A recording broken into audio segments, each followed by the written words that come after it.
This is our aquaponics ship.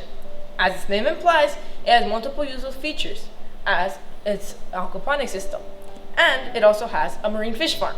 Our ship was built to deal with sustainability issues like destroying forests for cropland and the decline of the fish population. These are aligned with the United Nations Goals 2, Zero Hunger, 7, Affordable and Clean Energy, and 14, Life Below Water.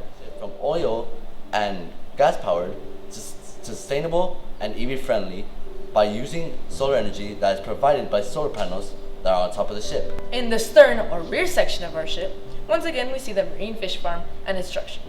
Using this small system, we can reproduce fish, especially endangered fish species like bluefin tuna or the Atlantic sturgeon, just to list some examples. In California, we use over 27 million acres of land for farming and building structures. Not only do we have these issues on land, but there are different issues in our waters, like the population of the fish inside of our ocean, which is already decreased by 81%.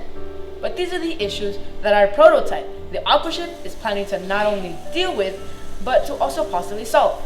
Let's start by looking at the first problem or circumstance our Aquaship can solve. Our prototype will deal with the issue of using our land for crops by using the aquaponics system inside of our ship, which are self-sustaining, eco-friendly, and use almost no space. They are also very important to the entire ecosystem because of its function. Thanks to our aquaponics, we can reduce the amount of harm we cause to our ecosystem on land. Although land is a very important factor of our lives, our oceans are also very important. That's why our prototype was not only made to help on land, but to also help in the waters. In California, it's estimated that about several thousand endangered fish are killed and eaten every year. This is why our prototype carries a marine fish farm to reproduce endangered fish and increase their population.